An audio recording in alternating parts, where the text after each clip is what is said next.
नमस्कार। The great Indian bank robbery. दो कदम तुम भी रुको, माफ कीजिए, दो कदम तुम भी लुटो, दो कदम हम भी लुटें, चलती रहे जिंदगी। इस तरह देश के बैंक लगातार लुट रहे हैं। इस प्रोग्राम के प्रायोजक हैं भारत सरकार। भारत सरकार की नीतियां इस्तेमाल करें, लुटते रहें, लुटाते रहें। सुप्रीम कोर्ट ने अब इस मामले पर सवाल खड़ा किया है और पूछा है कि इतनी आसानी से कैसे लुट जाते हो लाला। बहरहाल इस लूट का असर मेरी और आपकी जिंदगी पे पड़ रहा है। हम सबको लूटा जा रहा है। इस देश की सरकार के पैसे लूट रहे हैं और ये लूट 12.08 लाख करोड़ की है। अब ये समझ लीजिए कि 12 लाख करोड़ तो कम से कम है और 08 और जोड़ लो, खैर जो भी है, तो 12 लाख करोड़ रुपए की ये एक रॉबरी है, बैंक रॉबरी, जो बैंक वाले खुशी खुशी करवा रहे हैं। तो 12 लाख करोड़ रुपए होते कितने हैं भाई? हमको 12 लाख में केवल 12 दिखता है, आगे कुछ 5 बिंदियां दिखती हैं। पर भाई साहब, ये रकम है। आपकी जेब में जो नोट रखे होते हैं उनको अगर 12 लाख करोड़ रुपए कर दिया जाए तो सीधा सीधा हिसाब ये है कि इस धरती को, पूरी धरती को 100 के नोट से अगर एक 12 लाख करोड़ रुपए की एक लंबी पट्टी बना दी जाए नोटों की, तो इस पृथ्वी को 42 बार लपेट सकती है। इतना पैसा हमारे देश के बैंक लुटा चुके हैं। यानी अगर धरती 42 बार लपेटी जा सकती है तो मोटा मोटा हिसाब लगा लें तो जो दिल्ली है ना, पूरी दिल्ली, इसका करीब 75% हिस्सा नोट बिछा दोगे तो कवर हो जाएगा। इतनी रकम हमारे देश के बैंक लुटा चुके हैं।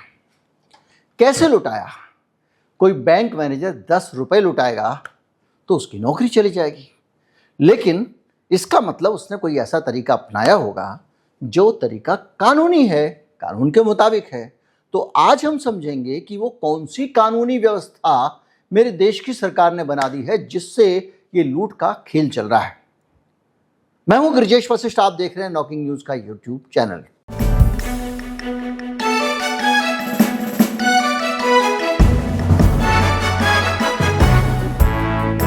तो 12 लाख करोड़ रुपए की ये जो मैं लूट की बात कर रहा हूं, ये लूट कब हुई? एक दिन में हुई, 4 दिन में हुई? तो इसका हिसाब कहता है कि 2015-16 से 2024-25 के बीच में, 2025 के सितंबर तक का ये आंकड़ा है और ये जानकारी सरकार ने संसद में दी है। यानी इसमें कहीं पे भी कोई मिलावट की गुंजाइश नहीं है। अब ये 12 लाख करोड़ रुपए की लूट कैसे हुई? सुप्रीम कोर्ट में एक मामला आया और ऐसी ही लूट चल रही थी जिसको लेकर सुप्रीम कोर्ट ने सवाल खड़ा कर दिया और हमारे देश के चीफ जस्टिस कृष्णकांत जी ने इस पे पूछ लिए सवाल, और बड़े सवाल। अब ये जो बड़े सवाल थे उनको समझने के लिए आपको ये पूरी व्यवस्था समझनी पड़ेगी। व्यवस्था ये है कि हमारे देश में बैंकों के जो कर्जे थे वो इकट्ठे होते जाते थे। कई लोग कर्जे चुकाते नहीं चुकाते थे तो बैंक का कर्जा किसी के ऊपर चढ़ा हुआ है, इतने पैसे बैंक के खाते में दिखाई देंगे, अकाउंट में। यानी बैंक के पास पैसे हैं पर उसके हाथ में नहीं है। जैसे मैं करोड़पति हूं पर मेरे आधे पैसे, जैसे उसमें से 15 लाख रुपए मेरे हैं जो मेरे आने वाले हैं। कहाँ है साहब? मोदी जी के पास है, लोग अक्सर कहते हैं।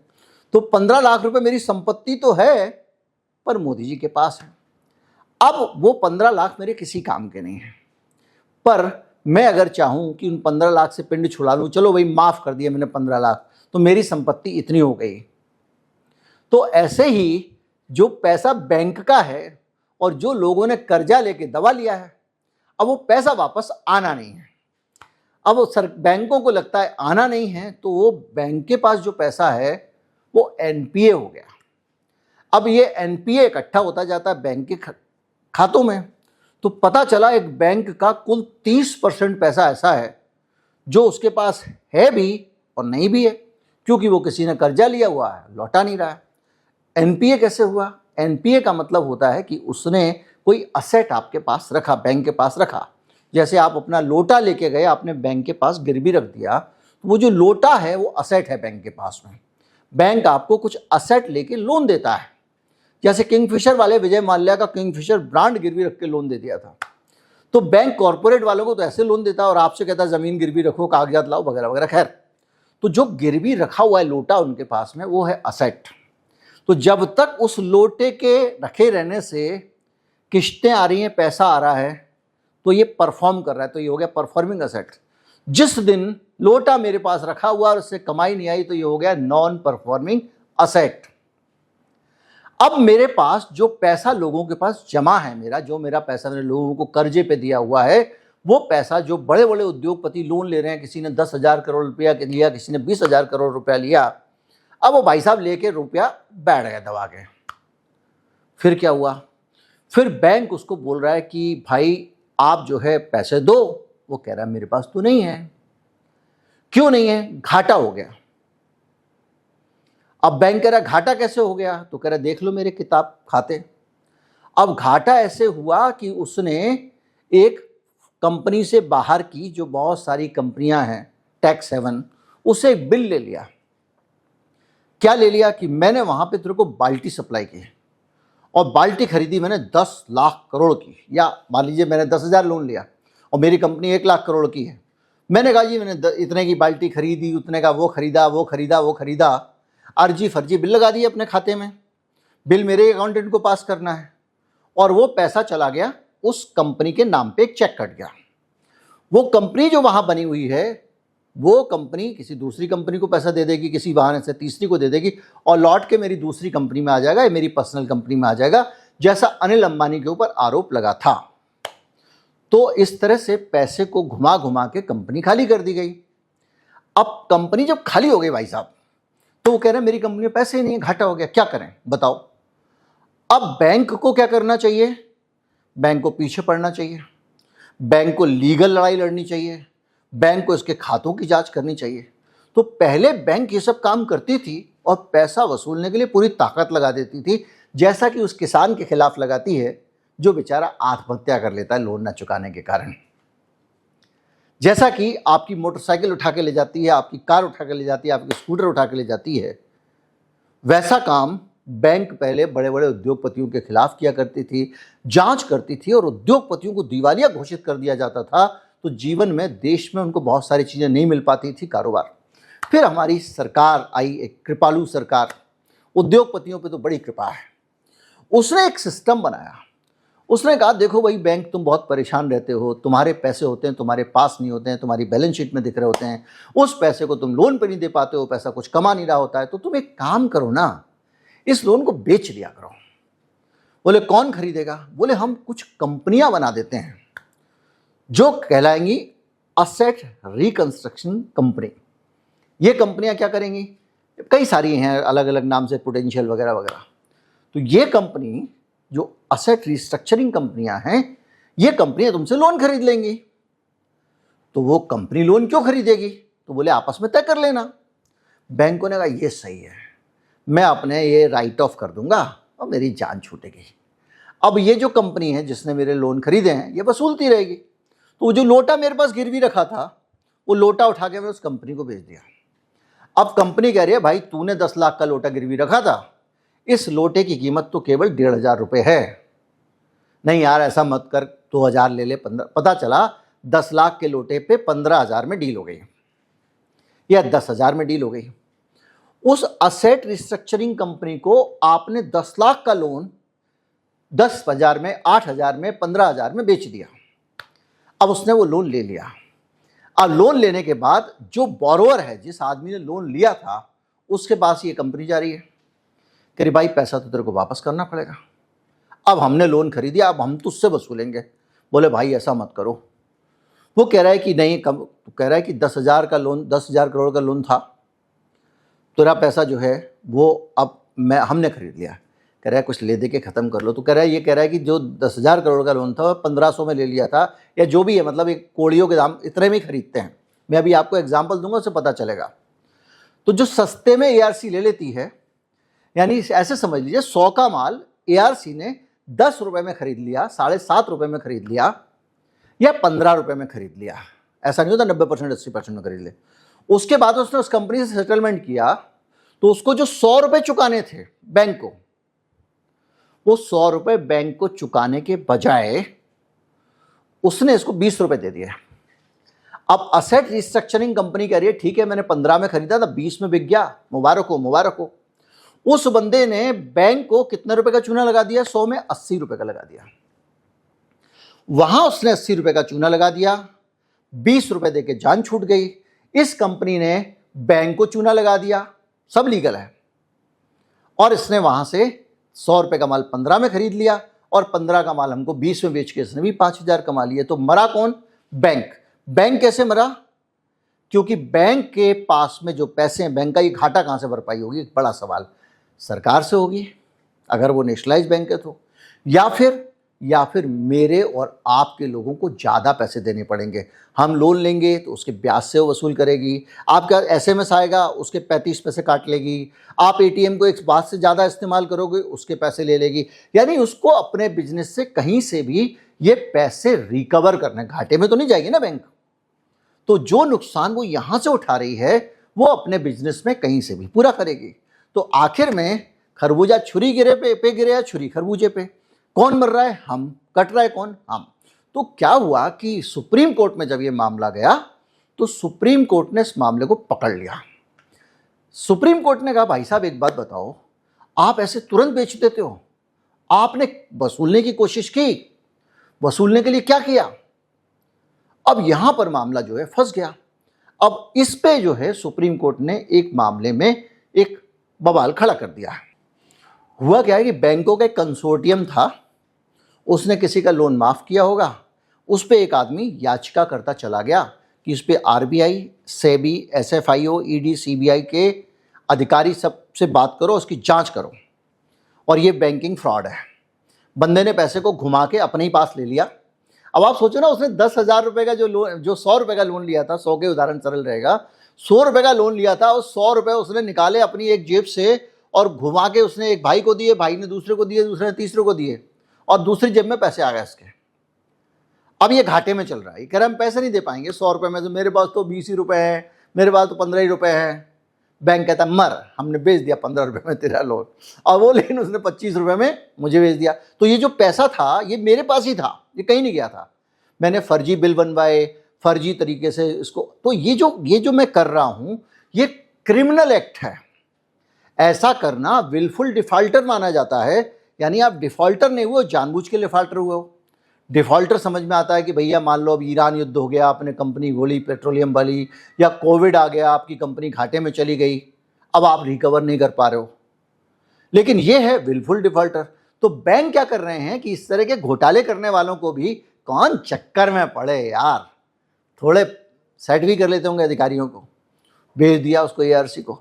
अब क्या हुआ कि इस मामले में जो जस्टिस सीजेआई कांत की टिप्पणी है, उन्होंने कहा कि सच कहूं तो इन एआरसी के कामकाज और गतिविधियों की जांच करने की बहुत ज़रूरत है। एआरसी बनाने के फैसले पर शायद फिर से विचार करने की ज़रूरत है। एआरसी मतलब असेट रिस्ट्रक्चरिंग कंपनी, और खासकर जनता के पैसे के मामले में सिर्फ जनता के पैसे की चिंता है हमको। अगर ये प्राइवेट लेंडर हैं तो उस लेन देन में नहीं पड़ना चाहते, लेकिन जहां टैक्स पेयर का पैसा, जनता का पैसा, जो लोगों की भलाई के लिए खर्च होना चाहिए, वो प्राइवेट हाथों में चला गया, उसका गलत इस्तेमाल हुआ, उसे हड़प लिया गया, और आखिर में फायदा उन्हीं का हुआ जो इसी बात की चिंता, और मुझे इसी बात की चिंता है। एआरसी भी बैंकों के साथ मिली भगत करके काम करते हैं। उधार लेने वालों और एआरसी के बीच बैंक की बहुत बड़ी मिली भगत है, ये देश के सुप्रीम कोर्ट का चीफ जस्टिस कह रहा है। निश्चित तौर पे वो इस पे एक बड़ा सवाल उठाएगा। मैंने आपको शुरू में बताया था कि 12 लाख करोड़ इस तरह से बैंकों का जा चुका है। 12 लाख करोड़ रुपए में कितना विकास हो सकता है आप कल्पना करें, जिस चीज से 40 बार धरती को लपेटा जा सकता है 100 के नोटों से, इतना है। अब आप आगे आ जाओ और ये समझो कि इस तरह के जो माफ करने वाले मामले हैं, कुछ केसेस ले लेते हैं, क्योंकि आपको यकीन नहीं होगा 100 में से 15 रुपये कैसे, 8 रुपये कैसे, तो केसेस ले लेते हैं। मैंने बहुत पहले वीडियो बनाया था, किसी को याद भी नहीं होगा। तो अब मैं बताता हूँ कि कौन सी कंपनी के कितने पैसे सस्ते में इन कंपनियों ने लुटा दिए। बैंकों ने इन कंपनियों को कैसे लोन दिए सस्ते में। 29,500 करोड़ रुपए का एक लोन था आलोक इंडस्ट्रीज का, उसको सिर्फ 5,000 करोड़ रुपए में, 29,300 करोड़ रुपए के लोन को 5,050 करोड़ रुपए में दे दिया गया। यानी केवल 17% पैसा बैंक को मिला, 83% का बैंक ने हेयर कट लिया। एक तो जिस आदमी ने ये टर्म बनाई हेयर कट, उसको पकड़ गया, उसको ना छोले भटूरे दे दो भाई साहब। यार क्या तमाशा, ये हेयर कट है, यहाँ तो हेयर ही हेयर बच रहा है। हेयर कट तो ऐसे कहते हैं थोड़े बाल कटवा लिए, अरे यहाँ तो हेयर बच गया, आदमी कट गया, मतलब उसका नाम हेयर कट रखा हुआ है। मतलब सारी शब्दावलियां बनी है ना इन पूंजीपतियों के हिसाब से। आ जाइए वीडियोकॉन इंडस्ट्री का 64,800 करोड़ रुपए का लोन था, केवल 2,962 करोड़ रुपए में चला गया। 64,000 का, करीब 95% हेयर कट, 95%। बैंक ने 95% का घाटा उठाया। तीसरा case SR steel India limited, 54,500 crore रुपए का केस, 42,000 में मामला निपट गया, सिर्फ 23% का hair cut. Bhushan steel 56,000 crore, केवल 32,500 करोड़ रुपए में चला गया, 37% का हेयर कट। इस तरह के बहुत सारे, एमटेक का मामला, एबीजी शिपयार्ड का मामला, ये सब पैसे ऐसे ही जा रहे हैं। लोन लो, और ये जब से ये वाला फायदा, ये वाला सिस्टम एआरसीज बनी है, तब से आप गौर करोगे कि ये झड़ी लग गई है कंपनियों के दिवालिया होने की। ज़्यादातर बिल्डर जो थे, बड़े बड़े बिल्डर, नोएडा के बड़े बड़े, सब घाटे में चले गए अचानक रातों रात। अरे भैया, प्रॉपर्टी में तो बड़ी कमाई है, अगर मकान बनाने में देरी कर तो उससे भी कमाई हो रही होती है। पता चला सब ने पैसे घुमा फिरा के, साइफन ऑफ करके, राउंड ट्रिपिंग करके विदेशों में भेज दिए। बहुत सारे टैक्स हेवन कंट्रीज़ हैं, इस पर मैं कई बार वीडियो बना चुका हूँ। पनामा पेपर्स, इस तरह से पैसे को घुमाने वालों में कितने लोगों के नाम आए थे। पाकिस्तान के नवाज शरीफ की नौकरी चली गई, भारत में किसी का कुछ नहीं बिगड़ा। मैं बार बार कहता हूँ, अमिताभ बच्चन का आया था, ऐश्वर्या राय का नाम आया था उसमें, अनिल अंबानी का आया था, बहुत सारे नाम आए थे। पनामा पेपर और पंडोरा पेपर डालेंगे तो आपको सारे नाम मिल जाएंगे। हमारे यहाँ तो जांच भी ढंग से नहीं हुई। तो कुल मिला के ये जो ग्रेट इंडियन बैंक रॉबरी है, ये लगातार चल रही है। अब सुप्रीम कोर्ट ने सवाल उठाया है, अब ये एआरसी के अस्तित्व पर बड़ा सवाल उठाया है, और सुप्रीम कोर्ट ने कहा कि ये बनाई ही क्यों गई, और इसको तो दोबारा सोचने की जरूरत है कि ये बनाने का फैसला कैसे हुआ। ये बहुत गंभीर कमेंट है भारत के सुप्रीम कोर्ट का। ये भारत सरकार की पॉलिसी पे सवाल है। अब आप इसका दूसरा पहलू समझ लो, ये भी जानना जरूरी है कि ऐसा करने के पीछे क्या बहाना ढूंढा गया, क्या ग्राउंड ढूंढी गई। सरकार का कहना यह है कि बैंक जो है उसके पास में उसको असुविधा होती है। तेरी असुविधा, तुमको बैंक में जाना पड़ता है, तुमको रिकवरी के लिए कोर्ट में जाना पड़ता है, पुलिस में जाना पड़ता है, परेशानी होती है, तो आपने ऐसा कह दिया कि आप कोई बात नहीं, लोन माफ़ कर दो। उस बैंक मैनेजर का, बैंक मैनेजर मतलब मैनेजर तो बहुत छोटा अधिकारी होता है, जो बैंक के बड़े अधिकारी हैं, उसका तो कुछ गया नहीं।